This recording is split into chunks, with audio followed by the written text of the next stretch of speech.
айл өрхүүд хийн түлш хэрэглэхгүй. Бид нар цахилгаан одоо халаалтын хэрэгсэл хэрэглэе гэж байгаа тохиолдолд мөн адилхан цахилгаан халаалтад шилжүүлэх за түүнтэй холбоотой халаалтын улирлын 8 сард тухайн цахилгаан хэрэглээтэй айлуудын одоо хэрэглээнд нь 100 мянган төгрөгийн татаасыг бас олгох ийм зохицуулт энэ журманд давхар туссан байгаа. Зөвхөн дашрам сонирхуулж хэлэхэд энэ 6 дугаар сард Улаанбаатар хотод 2000 орчим одоо орон сууцны төслүүд улсын комисс ажиллаж ашиглалтанд орно. 1008 айлын орон сууц ашиглалтанд орно. Шарааданд хэрэгжүүлж байгаа 414 айлын орон сууц ашиглалтанд орно. Баян өшөөнд хэрэгжүүлж байгаа 414 айлын орон сууц ашиглалтанд орно. За үүнээс гадна сэлб дэд төвдөр баригдах 13 мянган айлын орон сууцны тендер олон улсын нээлттэй тендер зарлагдаад явж байгаа. За мөн Баянголын амд баригдаж байгаа 2008 айлын орон сууц графикийн дагуу бас баригдаад явж байгаа. Ханы материалд одоо өмнөх EBRD-ийн төслийн орон сууц ашиглалтанд орсон. Одоо 725 айлын орон сууц ашиглалтанд одоо барилга өгсрэлтийн ажил эхлээд явж байгаа. За түүнээс гадна уур амьсгалын өөрчлөлтийн ногоон сан Азийн хөгжлийн банктай хамтруулж хэрэгжүүлж байгаа дулаан ногоон орон сууцны төсөл Баян өшөө дэд төвдөр 4000 айлын орон сууц болж өргөчгөөр ингээд одоо төслийн нэгжийн үйл ажиллагаа тендерээ зарлахын бэлтгэл шатанд ажиллаж явж байгаа гэдгийг та бүхэнд хэлье. За. Өчигдөр засгийн газрын үйл ажиллагааны хөгжлийн төлөвийн хэрэглэлтүүдийг бол хэлсэн. Энэ дээр бол утаа төлөвлөлтийг бууруулах төслүүд 60% хэрэгжсэн гэж байна. Тэгэхээр энийг яаж дүгнэж явах юм бэ? Энэ дээр өнгөрсөн жил хэрэгжүүлэх төслүүд 60% хэрэгжсэн бол үр дүн нь юу байгаа юм гэдэг. Хоёрт нь Европ хаалцсан газар дээр хурд хурд хотхон ороод байж байна. Энэ зүйлд чи өөрөө нөгөө зүйлийг тавьдаг боломжтой ч мөрөдөж байгаа юм. Та энэ дээр зөвлөсөн. За. Тэр хоёр дахь асуулт бол энэ хувийн аж ахуйн нэгж хоорондын бизнесийн харилцаанд өөр хоорондоо үл хөдлөх хөрөнгө худалдаа авах харилцаанд нийслэлийн засаг даргын тамгын газраас оролцох ямар ч боломж байхгүй.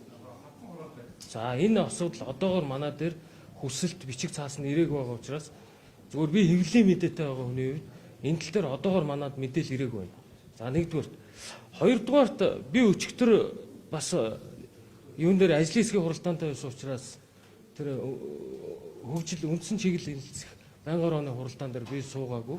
Зөвхөн би та бүхэнд маш тодорхой мэдээлэл өгөхөд нийслэлээс одоо хэрэгжүүлж байгаа томоохон дэд үтсийн төсөл хөтөлбөрүүд байгаа. Тухайлх юм бол 4-р сард нээгдэж гэрээлэх туулын одоо авцам за мөн шинээр 6 сард бидний зарлах тойрог замын одоо төслүүдийг бид хэрэгжүүлж одоо энэ төслүүд дуусснаар одоо бидний хийж байгаа симуляцаар Улаанбаатар хотын авцамын төвчрлийг 50 хүртэл бууруулах ийм симуляцийн дүн гарсан. Тэм учраас бидний эдгээр төслүүдийг 27 онд багтаж дуусгахаар одоо бэлтгэл ажлуудаа хангаад ажиллаж байгаа. За мөн үүнээс гадна Таранбайны 1-2 дугаар шугам метроны төслүүдийг графикийн дагуу одоо явуулж байгаа. 3 дугаар сарын 28-ны өдөр бид одоо метроны 1-р үе шатаа хааж богино лист үүсгэж үүссэн богино листийнхээ одоо хүрээнд одоо нээлттэй тендерээ эцэслэн зарлах ийм бэлтгэл ажлууд хийж байгаа. Таранбайны одоо техник эдийн засгийн үндэслэл боловсруулах ажлын 4-р сарын 15 гэхэд одоо дуусна. Үүний дараа тендер зарлах ажлууд хийгднэ. Ингээд товчхондоо хэлэхэд 2027 оны төгсгөө эцэхэд бид Улаанбаатар хотын авцамын төвчрлийг эдгээр төсөл хөтөлбөрүүдийн үр дүнгээр авцамын төвчрлийг 50% бууруулна гэдэг ийм тодорхой зорилт тавьж ажиллаж байгаа. За агаарын бохирдлын тухайд бол мэдээж хэрэг бидний хамгийн богино хугацаанд хийж хэрэгжүүлэх ажил бол хийн шилжилт рүү шилжих замаар агаарын бохирдлыг ийм бууруулах боломжтой байгаа. Засгийн газрын хуралдаан дээр бид нар Улаанбаатар хотын агаарын бүсчлэлийг ногоон бүс 102 мянган өрх айл, шар бүс 100 мянган өрх айл гэсэн ийм бүсчил гаргаад энэ ногоон бүсчлэлийг бид нар хатуу түлснээс бүрэн ангижруулах чиглэлээр жил болгон 30-аас 40 мянган айл өрхүүдийг шилжүүлэх ийм одоо шилжилтийг хийхээр ингээд төлөвлөж байгаа. Энэ жилийн тухайд бид өнөөдөр бол 32 мянган айлыг хийн шилжилт рүү шилжүүлэхээр төлөвлөсөн боловч сая засгийн газрын хуралдааны хилцүүлэг явцад 50 мянга хүртэл айлыг шилжүүлэх ийм бэлтгэл ажлыг ярьж байгаа. Тэгэхээр энэ дахиад хэлье гол нь дулаалгын асуудал.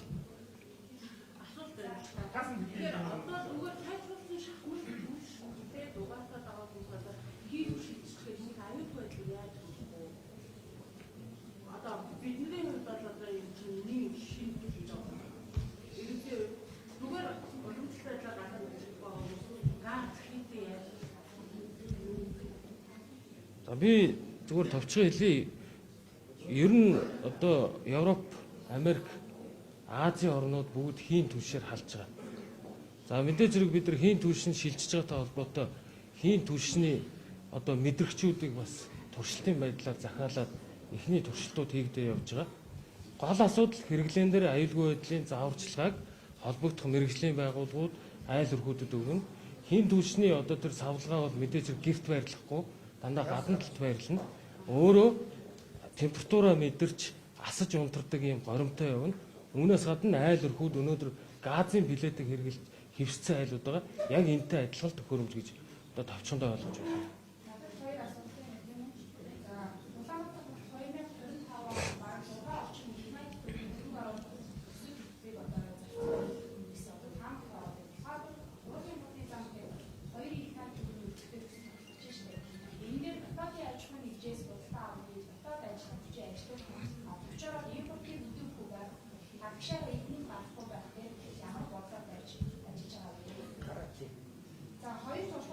Хамт баруун одоо нөгөө нэг яамгаас хавч нөгөө зам хийж штэ.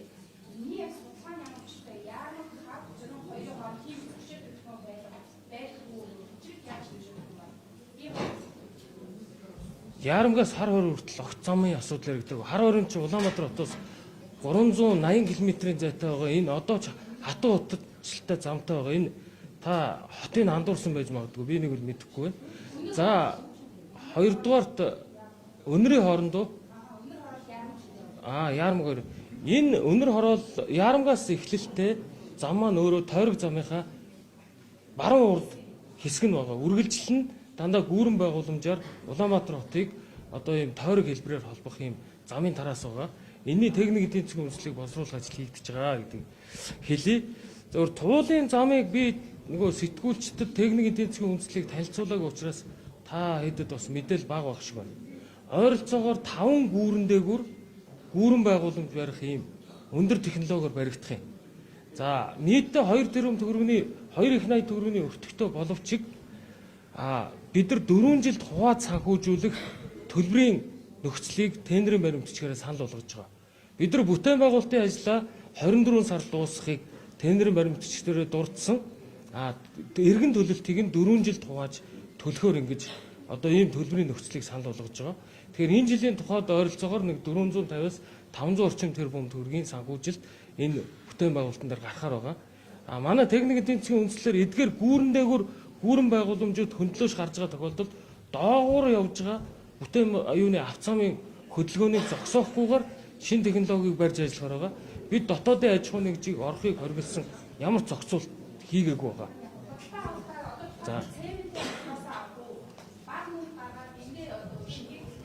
За ямар ч байсан бид нар дотоодын цемент үйлдвэрлэгчтэй бүгдэндээ нуулзсан, саналуудаа тавьсан, дотоодын төмөр одоо үйлдвэрлэдэг аж ахуйн нэгжүүдтэйгээ бүгдэндээ нуулзсан, бас саналуудаа тавьсан ийм байдалтай байгаа. Зөвхөн одоогоор манай цемент үйлдвэрлэгчид, арматур үйлдвэрлэгчид юу хэлж байгааг бол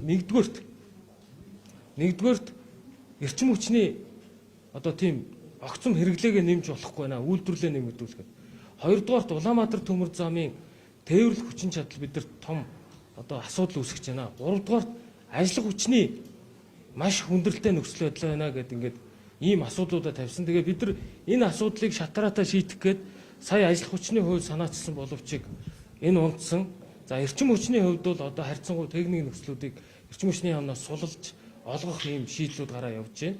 За Улаанбаатар